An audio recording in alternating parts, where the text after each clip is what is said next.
Hey, what's up everybody? This is Anthony A4. Another fantastic video. I hope everybody is doing well and everybody is safe out there with all that is going on in this world today. Like, share, subscribe, or don't. You don't have to, but at least let me know that my videos are reaching out to you. Nobody is paying me to do this. I am doing this out in the goodness of my heart, trying to share all my experiences as possible, maybe to help you out, maybe to take a little less stress off you, maybe to shed some light onto doing certain things that you want to do. Okay, so with that said, how do you obtain a title with a car that nobody knows what to do with it? Well, pay attention, because I've done this quite a few times and it works. Okay, I'm talking in realms to the state of New York. I've never tried this with any other state. Well, there's a lot of light coming through. But I've done this just for the state of New York. Maybe this same process could help you in your state. Maybe it could shed a little light. It could be the same. It could be a lot different. I don't know. Maybe this could help you, but this strictly is for New York. These steps, these form numbers I'm going to be talking about to you, and how to go about in doing this. Okay, the first thing I do is before I pay for a car, give any kind of money to a car, the first thing I'm going to do is establish that the person that is showing me the car, once they've established that they're not the owner of the car, and they don't know how to get a title. Now this could happen, it doesn't mean necessarily the car is stolen or anything like that. It just basically, like, somebody could buy a car and they could use it for parts. Say they pulled the motor out, they did whatever they could. Now they're just trying to sell what's left. Maybe you want to be ambitious and put the car back together. Maybe whatever. Every scenario is different. Scenario that happened to me, a coworker of mine, her husband bought a car through a used dealership. Okay, and the used dealership went out of business. They never forfeited the paperwork to the DMV. So the guy couldn't. He goes to the dealership. It's closed. It's permanently closed. He didn't know how to do this process. He parked the car for 10 years, and then I stepped in and took a little bit of work, but I got the title for it. So anyways, with all of that said, a lot of scenarios are different. So this is what I want to tell you. The first thing I go and do is I pull the VIN number. Okay, go up to the car. I look at the VIN number that is by the driver's side bottom windshield. It's at the bottom of the windshield. It's a 17-digit letter and number combination type of number. It's usually a metal plate, but it's located underneath it's located. You can see it from the windshield, driver's side at the bottom. Okay, once you get that, the way I do it is, I will go on New York's DMV website. I will check the section where it says check the status of a title or lien on a car, and once you hit that option, you go to the bottom, and it's going to it's basically going to can't even talk. It's going to give you these three things you got to put in. You got to put in the VIN number at the bottom of the screen. You're going to put the VIN number. You're going to put the year of the car, and you're going to put this. I think it's supposed to be a 5-digit code, but a lot of cars are not 5 digits. Like, for example, the code the vehicle code that they're going to ask for. Let's just say if the car is a Ford, the code is Ford, F-O-R-D, Ford. If it's a BMW, it's going to be BMW. But if it's something like Chevy, it's going to be like CHEVR. If it's like a Nissan, it's going to be NISSA. If it's going Mercedes, I know is MEBE. Volkswagen is VOLKS, and Honda is just plain old Honda. I don't know all the codes. Your DMV could definitely help you out with that. Just talk to a supervisor. But anyways, with all of that said, what I do is I check the VIN number. And then what will happen is when you fill out all that information, you click next in the computer, and then you'll get everything you put in, but at the bottom it'll say a title date issued. It'll tell you a date. Now it's any date. Any date could work. Meaning in this, I shouldn't say any date will work. Is any date that it says issued. Like if it's saying that the title was last issued September 17th of 2017, or whatever, you know that there's a valid title got issued in New York. And a dead giveaway is really the inspection sticker and registration stickers, but this is how you verify it. And at the bottom it will say lien. It should say 0. If it says 1 lien, if there's a lien on the car, I'm going to make another video how to obtain a lien release for a vehicle that the note's not even in your name. I'm doing it right now as we speak. Once I get all the paperwork through, I'll make that video.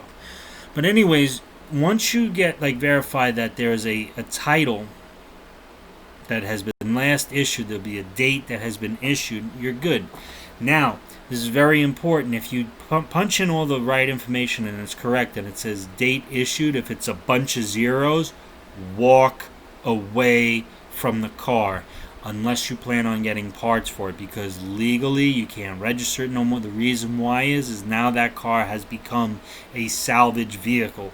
It can't, I mean you can, but I mean it is going to be a nightmare. And wait for this process, what I'm going to talk to you. If you think that my process is involved, just walk away. You're better off. Save yourself the aggravation. Go look at something different.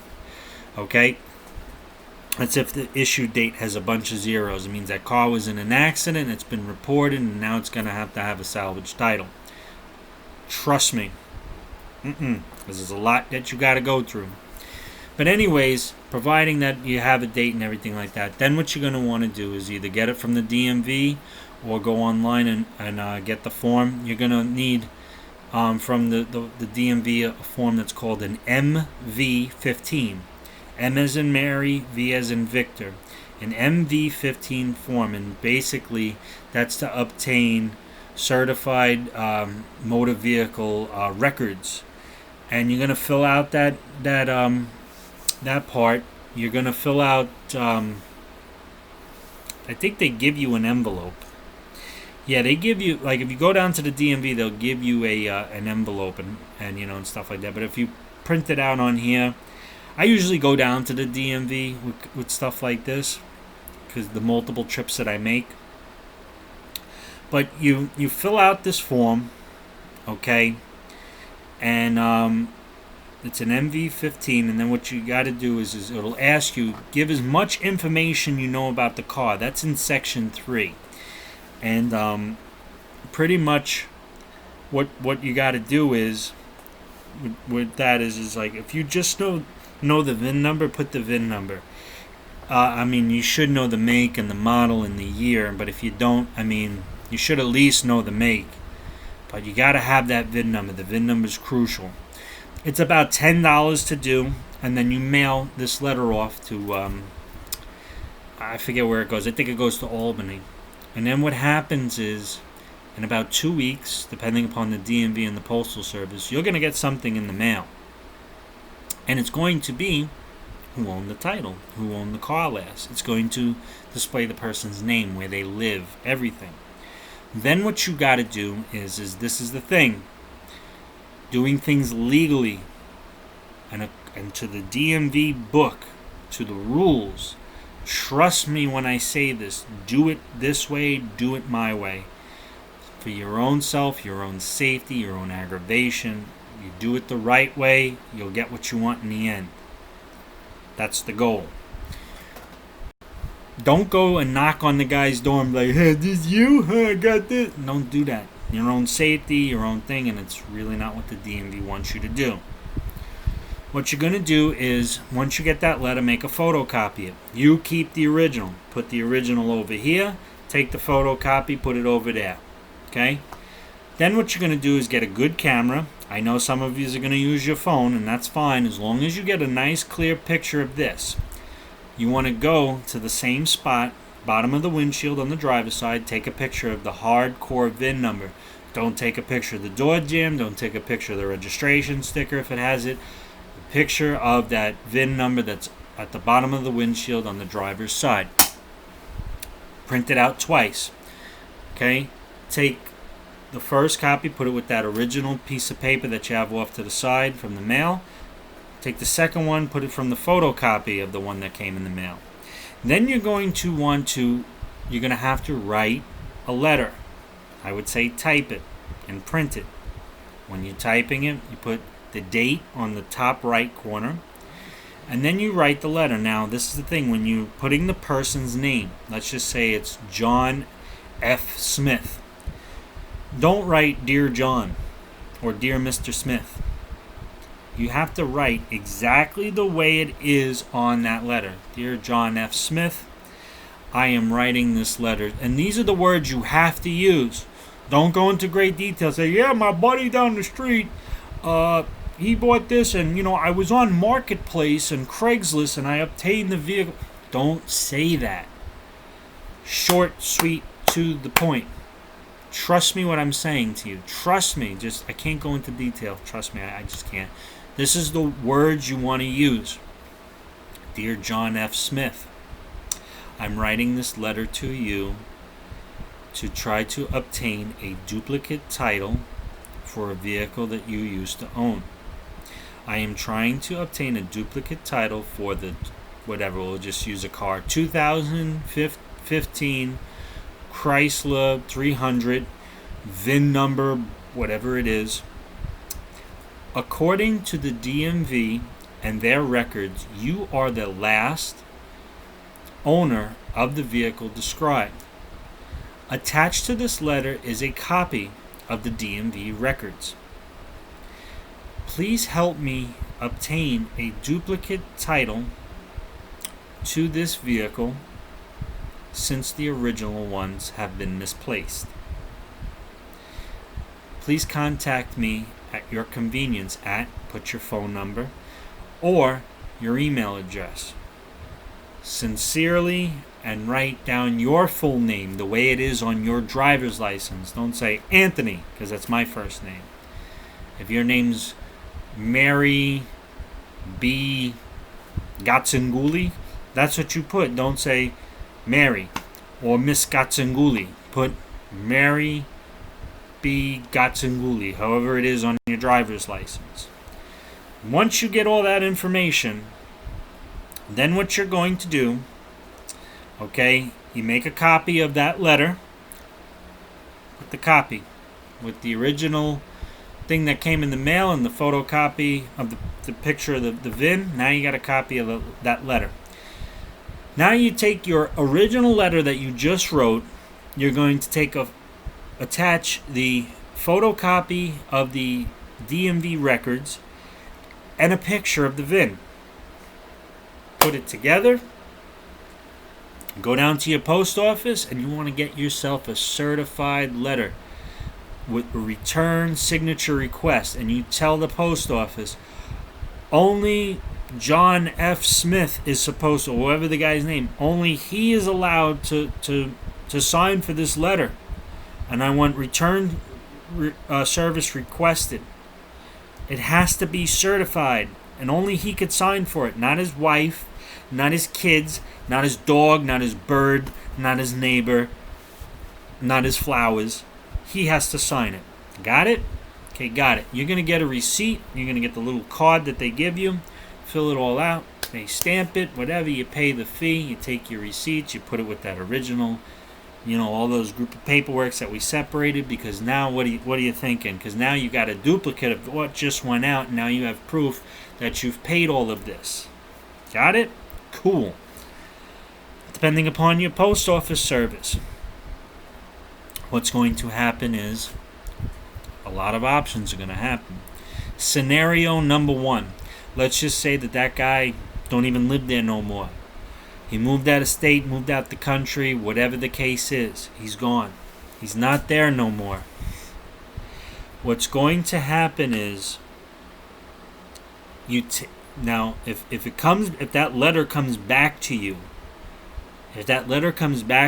saying couldn't deliver, address unknown, the person doesn't live there anymore, whatever the case is, do not open the letter. Keep it sealed. You know what's in there. Nothing's changed. Don't open the letter. Because now what you're going to do is, if that happens, you're going to take that unsealed letter, you're going to take all those documents that you had, and you're going to go down to the DMV and you're going to ask to speak to a supervisor. And this is what you say to the supervisor. You don't tell them, I found the car in Marketplace, Joe Schmo down the street, whatever the case is. You're going to tell them, listen, I'm trying to obtain a duplicate title to a vehicle that's in my possession. I've made an attempt to contact the owner.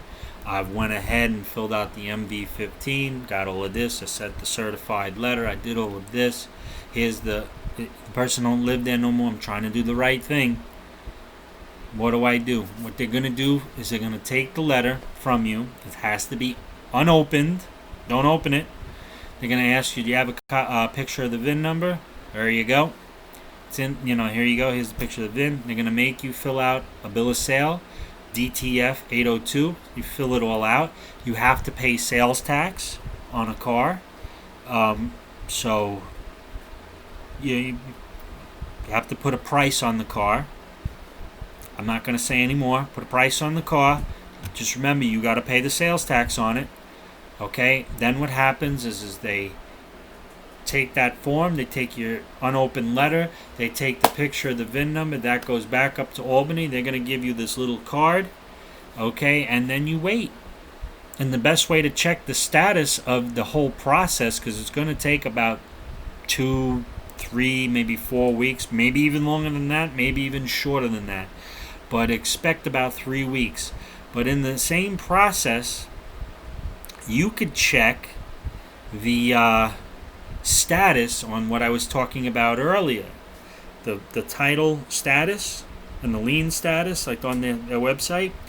If that date changes from the date that it originally told you, okay, and if it says title date not yet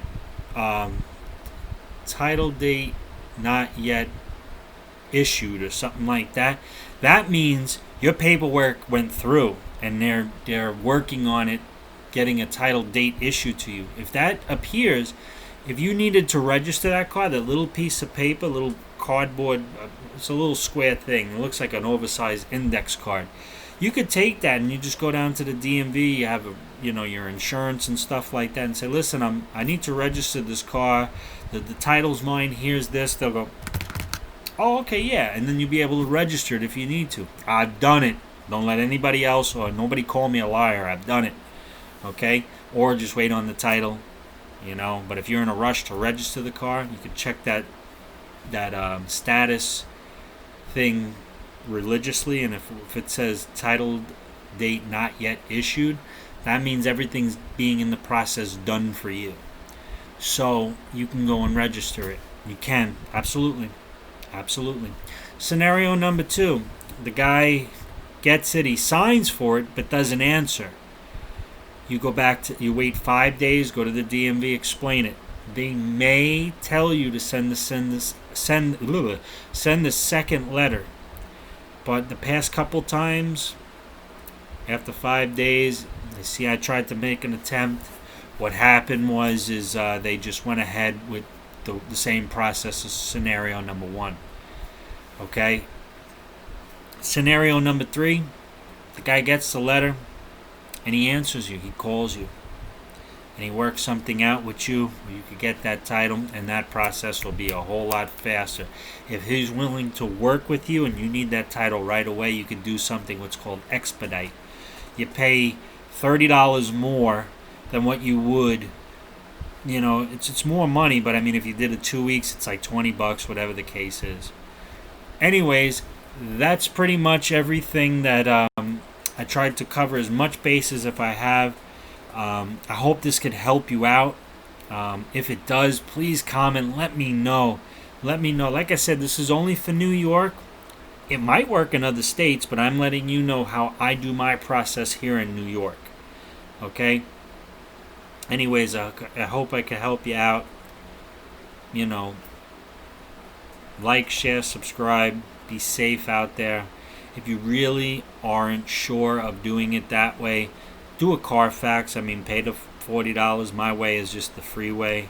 But you definitely want to check with your DMV about the title status. Absolutely check it. I'm telling you. Anyways, I hope this could help you out. And remember one thing. Help each other out. Be real to each other. And I'll catch you on the next one. Take care.